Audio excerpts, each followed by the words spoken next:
উদীয়মান সূর্যকে সাক্ষী রেখে ব্যাংককে আজ আমাদের দ্বিতীয় দিন। আর এই দ্বিতীয় দিনে আমরা কোথায় যাব সেই গল্প শোনাবো তোমাদের সাথে আজ।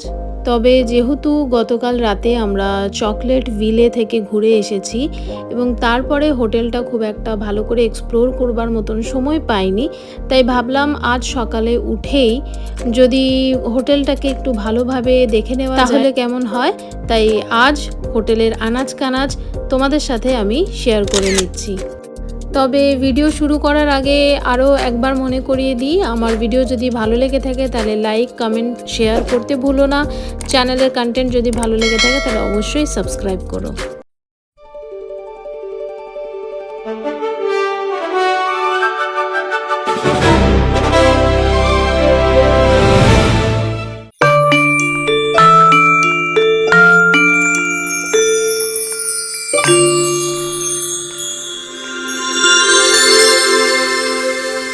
কালো ভ্রমর ইউটিউব চ্যানেলে আপনাদের সকলকে সাদর আমন্ত্রণ। সকাল সকাল উঠে পড়ে একটু রূপচর্চা করে নিয়ে প্রথমেই যে জায়গাটায় চলে যাব সেটা হচ্ছে এই হোটেলের জিমন্যাসিয়াম। যদিও এখানে আমার খুব একটা কাজ নেই, মানে আমি জিম টিম তো করব না, কিন্তু এখানে প্রচুর পরিমাণে মেশিন রাখা রয়েছে।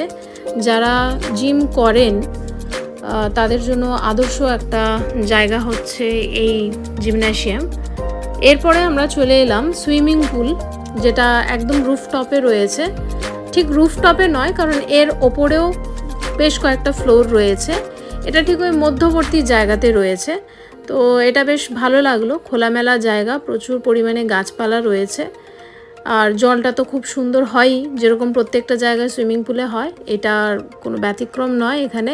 তবে যেহেতু রুফটপে বা একটা সাইড করে করা আছে এবং পুরো চারিদিকটা ওপেন রয়েছে, দেখতে ভীষণ ভালো লাগছে।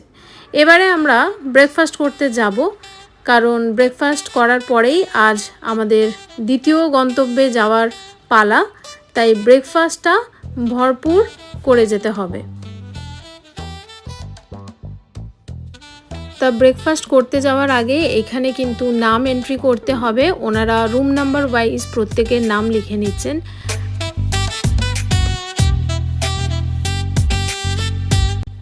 একদম প্রথমেই ঢুকে দেখতে পাওয়া যাচ্ছে এখানে অনেক রকমের জুস রয়েছে, কিছু ডিটক্স ওয়াটারও রাখা রয়েছে, এছাড়া নর্মাল ওয়াটার তো রয়েইছে।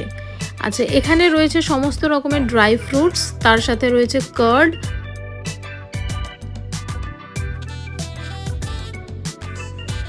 এই হচ্ছে আবার স্যালাড কাউন্টার, এখানে নানান রকমের স্যালাডের জিনিস রাখা রয়েছে। তারপরের কাউন্টারে এটা দেখা যাচ্ছে এটা ফ্রুটস কাউন্টার, এখানে সমস্ত রকমের ফ্রুটস রয়েছে, সে ওয়াটারমেলন, পাইনঅ্যাপেল, গ্রিন অ্যাপেল থেকে শুরু করে নানান রকমের ফল এখানে রয়েছে। আর এই হচ্ছে আমাদের টেবিল, ওইখানে আমি রয়েছি, আর আমার এই পাশে রয়েছে, বাঁ দিকে রয়েছে, মানে সেকেন্ড বাঁ দিকে আমার মা রয়েছে। মাহি কখন এই ভিডিওটা শ্যুট করেছে আমি নিজেও জানি না। আমরা খাবার আনতে গিয়েছিলাম, সেই ফাঁকে মাহি এটা নিয়ে নিয়েছে। আচ্ছা, এইখানে গিয়ে যেটা লক্ষ্য করলাম, এই হোটেলে প্রচুর এয়ার হোস্টেসকে আমরা দেখতে পেয়েছি এবং অনেক পাইলটও ছিলেন যারা ব্রেকফাস্ট করে বেরিয়ে পড়বেন আর কি ওনাদের ডিউটিতে। তো এটা একটা বেশ ভালোই লাগলো, দেখে বেশ ভালো লাগছে। যে দেখো, দেখাই যাচ্ছে যেখানে পাইলটরা বসে রয়েছেন। তো যাই হোক, আমরা খাবারের প্লেট নিয়ে বসে পড়েছি। দারুণ জায়গা, বিশাল বড় জায়গা। তারপরে দেখো আরও কি খাচ্ছি এবং কত রকমের আইটেম রয়েছে। তা এখানে নানান রকম খাবারের মধ্যে আমার ফেভারিট যেটা ছিল প্রত্যেক দিন ওই শাক পাতা খাওয়াটা, মানে এই একটা কিভাবে যে ওনারা শাক পাতা বানাচ্ছিলেন জানি না, বাট আমি তো যে কদিন এখানে ব্যাংককে ছিলাম, 3 দিন ছিলাম, 3 দিনে আমি এই শাকটা ভীষণ পরিমাণে খেয়েছি। আর বাড়িতে এসেও ট্রাই করেছিলাম, বাট হয়নি, ট্রুলি হয়নি। এই যে গ্রিন গ্রিন কালারে দেখা যাচ্ছে, এটাই হচ্ছে সেই শাক। আমি জানি না এটা কি শাক, বাট এই হচ্ছে আমাদের ওভারঅল খাওয়া দাওয়া ছিল। এইবারে খাওয়া দাওয়ার পরে আমি চলে যাচ্ছি ডেজার্ট সেকশনে, যেখানে গিয়ে আমি সুইট ডিশ কি খাওয়া যায় সেটা দেখব, কারণ খাবারগুলো এতটাই ওয়েল ডেকোরেটেড, সাজানো, তো মনে হচ্ছে সব খাবারই নিই, কিন্তু সব খাবার নিলে খাওয়া যাবে না। এই আমি এখন প্যানকেক নিচ্ছি। প্যানকেক নেওয়া হয়ে গেছে, আর এবারে আমি চলে এসেছি বিভিন্ন রকমের, এখানে মিষ্টি মিষ্টি ব্রেডের সম্ভার রয়েছে, নানান রকমের বিভিন্ন শেপের, খুব সুন্দর সুন্দর। তো সেগুলো বেশ কয়েকটা আমি তুলেছি, বেশ ভালোই লাগছিল। তবে সত্যি বলতে কি, এত রকম খাবারের সাথে আমরা তো জেনারেলি পরিচিত নই। ওখানে গিয়ে প্রথমটা বুঝতেও হচ্ছে যে কোনটার টেস্ট কীরকম, অনেক সময় জিজ্ঞেসও করতে হয়েছে। মানে নিজের খাবার টেস্ট অ্যাকর্ডিং আমি সমস্ত রকম খাবার নিজের প্লেটে তুলেছি। খাবার আছে মানেই প্রচুর প্রচুর পরিমাণে খাবার নিয়ে নষ্ট করব তেমনটা যেন না হয়, সেটা কোথাওই কাম্য নয়।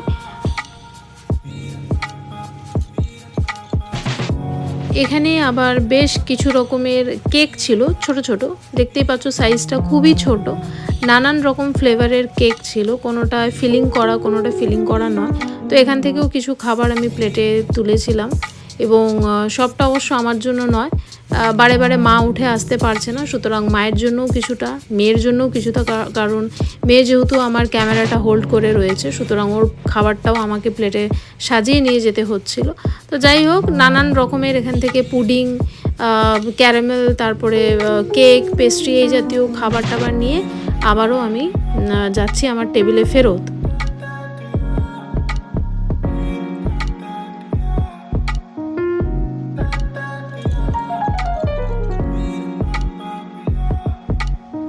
সব কিছু শেষ করার পর মনটা একটু চা খাবো করছিল, তাই শেষ পাতে চা নিয়েও বসেছি। একটু চা না হলে চলছিলই না, দিনের শুরুটা চা না হলে হয় না, তাই চাটাকে কি করে বাদ দিতে পারি, তাই চায়ের পেয়ালায় চুমুক দিতেই হলো।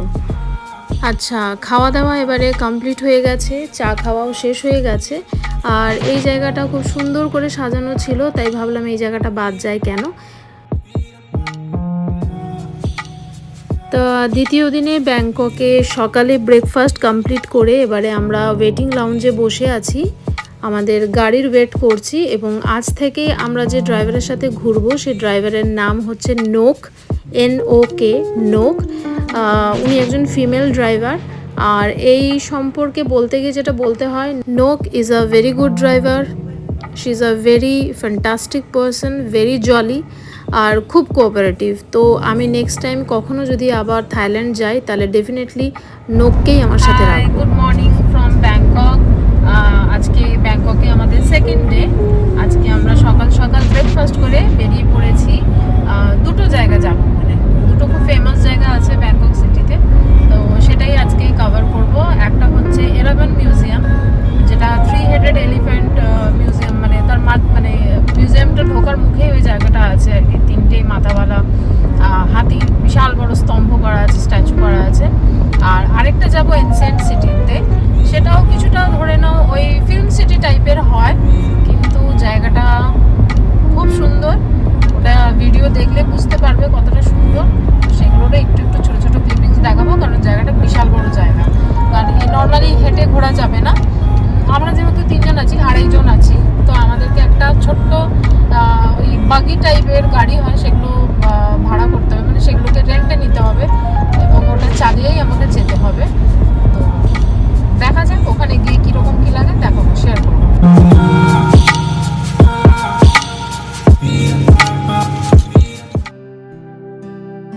এখন আমরা চলে এসেছি এরাবান মিউজিয়াম, একটু স্লো হাঁটো, এরাবান মিউজিয়ামে। আর এখান থেকে তোমাদের দেখাচ্ছি যে ফার্স্ট লুক যেটা আছে সেটা ঠিক কীরকম দেখাচ্ছে। প্রচণ্ড রোদ, তাই ছাতা নিয়েই ঘুরছি। এই মিউজিয়ামের সবচেয়ে আকর্ষণীয় বিষয় হলো বিশাল 3 মাথার হাতির স্ট্যাচু, যেটা দূর থেকেই সবাইকে মুগ্ধ করে দেয়। এন্ট্রান্সের ঠিক ডান দিকেই এরকম জায়গা দেখতে পেলাম, এবং দেখে মনে হলো যে যেহেতু ফুল মালা সব কিছু রাখা আছে, তা মনে হলো হয়তো পুজো অর্চনার জন্য হয়তো রাখা আছে, যদিও সঠিক ধারণা আমার এ বিষয়ে নেই।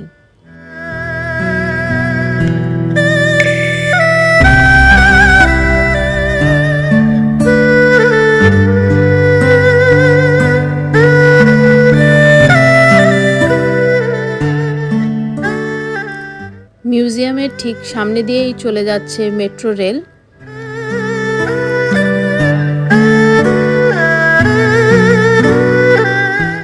থাইল্যান্ড ট্রিপ প্ল্যান করার সাথে সাথেই প্ল্যান করে ফেলেছিলাম যে এরাবান মিউজিয়ামে যেতেই হবে।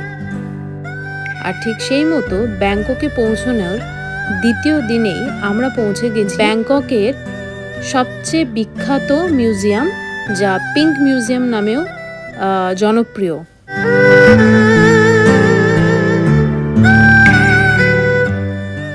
এখন আমরা মিউজিয়ামের ভেতরের দিকে যাচ্ছি।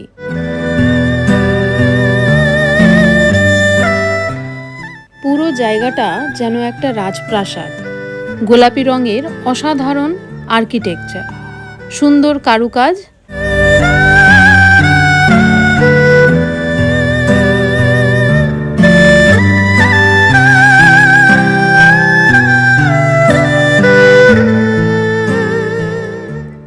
মিউজিয়ামের ভিতরে থাই সংস্কৃতি, ইতিহাস এবং ধর্মীয় শিল্পকলার অসাধারণ সংগ্রহ রয়েছে।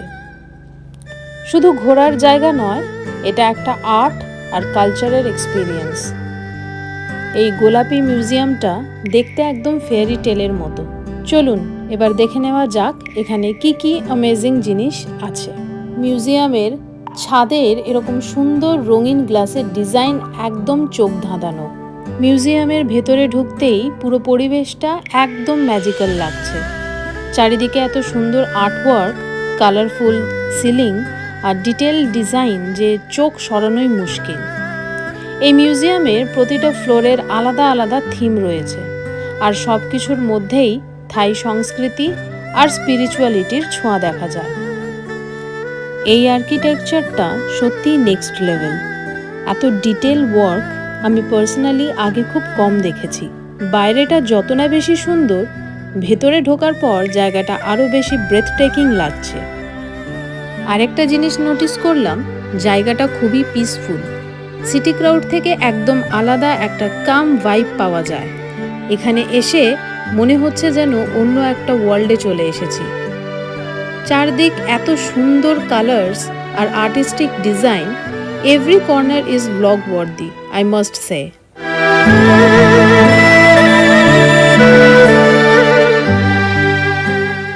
ট্র্যাভেল করার সবচেয়ে সুন্দর পার্ট হলো নতুন নতুন কালচার আর হিস্ট্রিকে কাছ থেকে এক্সপিরিয়েন্স করা যায়। এমন জায়গায় এলে মনটা নিজে থেকেই ফ্রেশ হয়ে যায়। কিছু কিছু জায়গা শুধু দেখে মন ভরে না, ফিল করতে হয়। ইরাভান মিউজিয়াম ঠিক তেমনই একটা প্লেস।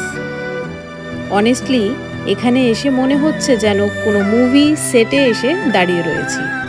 জায়গাটার ভাইব ক্যামেরাতে যতটা সুন্দর লাগছে, সামনে থেকে তার থেকে আরও অনেক বেশি বিউটিফুল। প্রতিটা ডিজাইন এত পারফেক্টলি মেড যে দেখলেই বোঝা যায় কতটা ক্রাফটসম্যানশিপ রয়েছে এখানে। সবচেয়ে অ্যামেজিং লাগছে ওপরের স্টেইনড গ্লাস সিলিংটা। সানলাইট পড়লে পুরো জায়গাটা রেনবো কালারে চকচক করে ওঠে। এখানে ছবি তুললে literally every shot looks cinematic. হাতির পেটের ভেতর কি হচ্ছে, হাতি আমার পেছনে দেখতে পাচ্ছ, হাতি রয়েছে। হাতির পেটের ভেতরে যাবো, আর গেলেই কি হয় দেখো।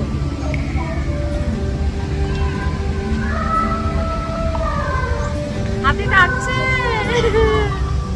দেখেছো? এরকম এখানে প্রত্যেকটা হাতি করা আছে, আর প্রত্যেকটা হাতির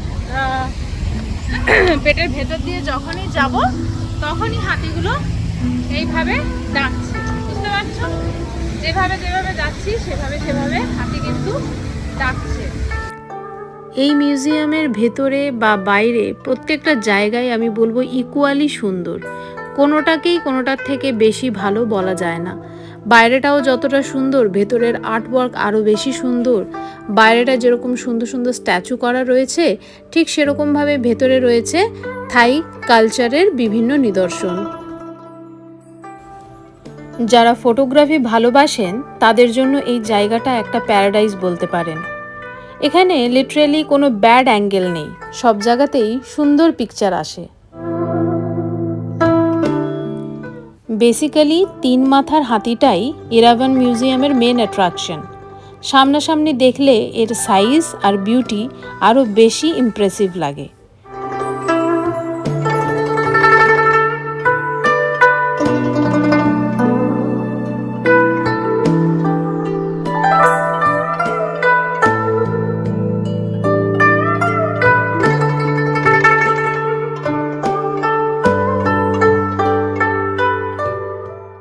জায়গাটা এতটাই সুন্দর যে কোনো মানুষের যে কোনো সময় কিন্তু এখানে গেলেই ইনফ্লুয়েন্সার মোড অন হয়ে যাবে আর ছবি তুলতে তুলতে জাস্ট পাগল হয়ে যাবে।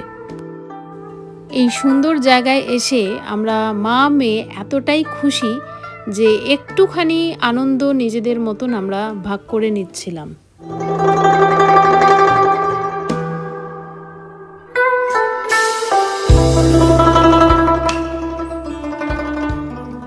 এটা মিউজিয়ামের ব্যাক সাইড, তবে ব্যাক সাইড বলে যে সৌন্দর্য এখানে কিছু কম তা কিন্তু নয়, এটাও ইকুয়ালি সুন্দর। আগেই বলেছি যে ইরাওয়ান মিউজিয়ামের বাইরে বা ভেতরে বোথ সাইড কিন্তু খুব খুব সুন্দরভাবে সাজিয়ে গুছিয়ে রাখা রয়েছে। থাইল্যান্ড ট্রিপের সবচেয়ে ইউনিক জায়গাগুলোর মধ্যে এটা ডেফিনেটলি একটা। আমি তো লিটারালি এভরি 5 মিনিটস পরপর ফটো তুলছি, তবুও যেন মন প্রাণ কিছুই ভরছে না। আসলে পুরো জায়গাটা এত এস্থেটিক্যালি সুন্দর, এত সুন্দর যে ভাষায় প্রকাশ করা যাচ্ছে না। বিলিভ মি, রিয়েল বিউটি, এই প্লেসটার যে রিয়েল বিউটি সেটা ক্যামেরা জাস্টিফাই করতেই পারছে না। নিজের চোখে না দেখলে এই জায়গার সৌন্দর্য কিছুতেই বর্ণনা করা সম্ভব নয়। আর গোল্ডেন আওয়ারে যদি জায়গাটায় আসা হয় তাহলে তো আরও একটা ড্রিমি ভাইব কাজ করবে।